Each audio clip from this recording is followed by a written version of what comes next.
1,00,000 మంది శివభక్తులతో కలిసి మహారుద్రాక్ష పూజలో పాల్గొనండి. వెంటనే కాల్ చేసి మీ పేరును నమోదు చేసుకోండి.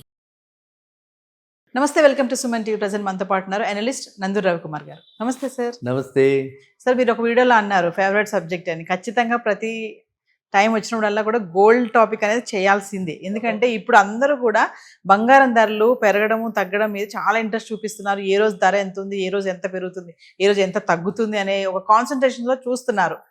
మరి ప్రజెంట్ చూసుకుంటే ఫ్లక్చువేట్ అవుతున్నాయి. వార్ ఎఫెక్ట్, క్రూడ్ ఆయిల్ పెరుగుతుంది. మరి ఇవన్నీ చూసుకుంటే బంగారం పైన అయితే ఎఫెక్ట్ పడిందని అనుకోవాలి. మరి ఏంటి రీజన్స్ ఏంటంటారు? మరి నెక్స్ట్ నేను మళ్ళీ ఇన్వెస్ట్మెంట్ పరంగా కూడా గోల్డ్ వైపు చాలా మంది ఇంట్రెస్ట్ చూపిస్తున్నారు. ఒకసారి మాట్లాడుకుంటే మనం ఏంటంటే ఇదివరకు స్టాక్ మార్కెట్ అంటే ఏంటి, షాక్ మార్కెట్ అని చెప్పేవాడు. అక్కడే షాక్స్ ఇస్తుందని చెప్పి స్టాక్ మార్కెట్ గురించి అనుకునేవాడు. కానీ ఇప్పుడు బులియన్ మార్కెట్ అంటారు. గోల్డ్ అంటే సిల్వర్ని కమ్మంటారు బులియన్ మార్కెట్. ఒకటి వైట్ మెటల్, ఇంకోటి ఎల్లో మెటల్.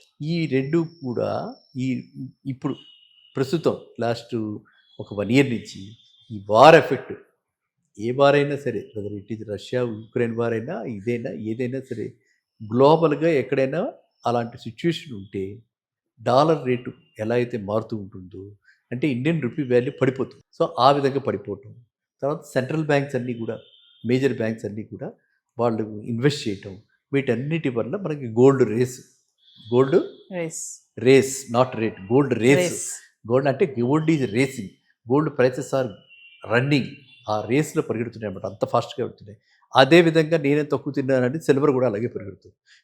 సిల్వర్ ఇంకా యాక్చువల్గా గోల్డ్ కంటే చాలా ఫాస్ట్గా పెరగడం పెరిగింది. మనం గత వీడియోలో చెప్పుకున్నాం. ఇవి కనుక సమస్య పోతే అప్పుడు మనం మాట్లాడుకున్నప్పుడు ఆ ట్రెండ్ కనిపించింది. అయిపోయింది, కొన్నాళ్ళు మళ్ళీ మనకి నిశ్చలంగా స్టేబుల్గా ఉంటుంది, శాంతియుత వాతావరణం ఉంటుంది, వీళ్ళిద్దరి మధ్య గొడవలు తగ్గిపోయాయి, ఆ హర్మజ్ గేట్ వీళ్ళ దగ్గరికి వచ్చేస్తుంది, ఇరాన్ వారు అయిపోయినట్టే అని మనం అనుకున్నాం.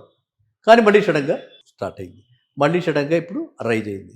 మళ్ళీ ఇప్పుడు సడన్గా ఏదైతే క్రూడ్ ఆయిల్ మీరు అన్నారో, బ్రెంట్ క్రూడ్ ఆయిల్ అంటారో, అది ఏదైతే 65 దాకా వచ్చేస్తుంది, మళ్ళీ 100 దాటింది.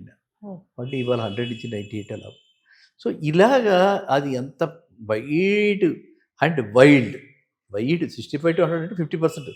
మళ్ళీ వైల్డ్ ఒక్కసారిగా పెరగటం, ఒక్కసారిగా తగ్గడం, ఈ విధంగా చేస్తుంది. కాబట్టి దానికి రిలేటెడ్గా అక్కడ డాలర్ కూడా ఆ విధంగా అవుతుంది. కాబట్టి మన రూపీ కూడా సఫర్ అవుతుంది. కాబట్టి అండ్ మనకి ఇప్పుడు కొత్తగా ఇవాళ నుంచి అనుకుంటా 10% టారిఫ్ కొత్తగా మళ్ళీ ఇంపోజ్ చేశారు ట్రంప్.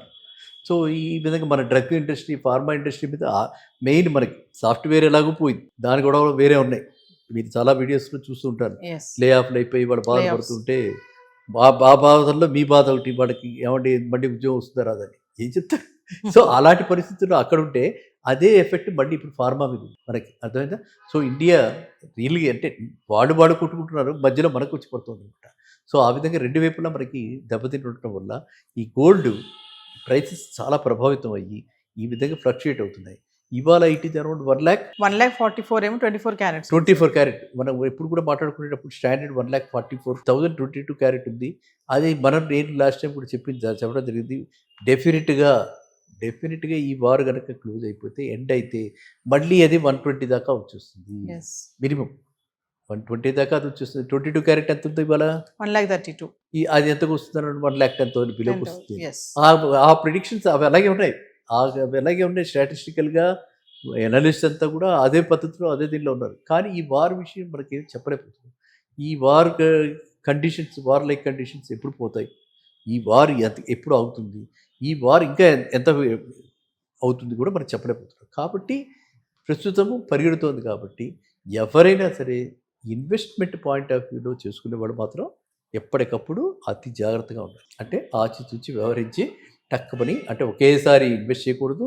పడుతున్నప్పుడు కింద పడ్డది మళ్ళీ చూసుకుని మళ్ళీ వెయిట్ చేసి అమ్మేసి బయటకు రావటం, అలా ఉండాలన్నమాట. అర్థమైందా? ఆన్ దేర్ టోస్ అంటారు. టోస్ అంటే ఎప్పటికప్పుడు అప్రమత్తతో ఉండాలి. ఏ రాత్రి మళ్ళీ 5% పెరుగుతుంది, ఏ రాత్రి మళ్ళీ తగ్గుతుంది, ఇది ఈ విధంగా చూసుకుంటూ బులియన్ మార్కెట్లో ట్రేడ్ చేయాలి. Trading world. So coming to మా డిజిటల్ గోల్డ్ ఇన్వెస్ట్మెంట్స్ గురించి మాట్లాడుకుంటే, గోల్డ్ ఈటీఎఫ్స్ అంటారు, గోల్డ్ మ్యూచువల్ ఫండ్స్ అంటూ ఉంటారు. వీటి వల్ల బెనిఫిట్స్ ఏంటి, విచ్ ఈస్ ద బెస్ట్ అని అంటే ఈటీఎఫ్స్ ఆర్ మ్యూచువల్ ఫండ్స్ అంటే? ఇప్పుడు గోల్డ్లో ఇన్వెస్ట్ చేయాలి. కానీ at the same time physical గోల్డ్లో కాదు. ఫిజికల్ గోల్డ్లో ఎందుకు కాదు? ఫస్ట్ మనం అడ్వాంటేజెస్ ఏంటని అనుకున్నాం కదా. ఫిజికల్ గోల్డ్లో ఏంటి, మీకు నాకు లేడీస్ అయినా జెంట్స్ అయినా మన ఎవరికైనా సరే మనకి ఆ షాప్ వాడి మీద నమ్మకంతో మనం కొనుక్కుంటున్నవే తప్ప అది 24 carrot 22 carrot ornament gold 22 carrot కదా, అది 22 క్యారెట్ ఉందా లేదా మీకు ఎలా తెలుస్తుంది? తెలియదు. బట్ ఆ సర్టిఫికేట్ ఆయన చెప్పాడు కాబట్టి వాళ్ళ దగ్గర మనం తీసుకుంటున్నాం, ఆ నమ్మకంతో మనం కొనుక్కుంటున్నాం ఆ 22 క్యారెట్ అని చెప్పి. ఇదే కనుక మనకి డిజిటల్ గోల్డ్ అయితే దాంతో సంబంధం లేదు, ప్యూరిటీతో సంబంధం లేదు. 24 క్యారెట్ రేట్ ఎంత ఉంది ఆ రేటుకి మనం కొనుక్కుంటాం, ఆ సర్టిఫికేట్ ఇన్ని గ్రాములు అని ఇస్తారు వాళ్ళు. ఇన్ని గ్రాముల సర్టిఫికేట్ మనం తీసుకెళ్ళి మళ్ళీ ఇప్పుడు గతంలో చాలా పాపులర్, మీరు కూడా పెట్టే ఉంటారు, ఇన్వెస్టర్స్ ఉంటారు, సావరెన్ గోల్డ్ బాండ్ స్కీమ్స్ వచ్చే చూసారా, 6 సిరీస్ 7 సిరీస్ అందరు చాలామంది బెనిఫిట్ అయిన వాళ్ళు కూడా ఉన్నారు. సో ఆ సావరెన్ గోల్డ్ బాండ్స్ అంటే అది గవర్నమెంట్ త్రూ ఆర్బీఐ అన్ని బ్యాంక్స్ ద్వారా సావరెన్ గోల్డ్ బాండ్ స్కీమ్స్ ఉండేవి.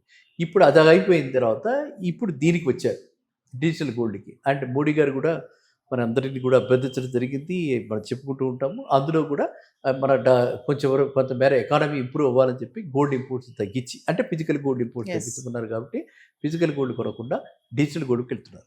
ఆ డిజిటల్ గోల్డ్ ఎఫెక్టే డిజిటల్ గోల్డ్ సర్టిఫికేట్స్. ఇంకా ఎందులో పెడితే బాగుంటుంది అంటే మనకి స్టాండర్డ్గా ఎప్పుడైనా సరే గోల్డ్ విషయంలో ETF, electronic traded funds, gold ETF వాటిలో పెడితే మంచిది. మ్యూచువల్ ఫండ్స్ కంటే వాటిల్లో చాలా తక్కువ ట్రాన్సాక్షన్ ఛార్జెస్, చాలా తక్కువ కస్టోడియల్ ఛార్జెస్, చాలా తక్కువ ఫండ్ మేనేజర్ ఛార్జెస్. ఈ ఛార్జెస్ మనం ఎందుకు పెట్టుకోవాలి? మ్యూచువల్ ఫండ్లో పెట్టి ఈ 4% 3% ఇవన్నీ విడగదిగించుకోవాలి. అందులో మనకి దీంట్లో 50% అది అవుతుంది. అండ్ ఎలాగో ఫిజికల్ గోల్డ్ కాదు, సర్టిఫికేట్ మీద బేస్డ్ కాబట్టి డిజిటల్ గోల్డే కాబట్టి వాళ్ళ దగ్గర మనం పెట్టుకుంటే ETFs are better than mutual funds for gold investors వరకే.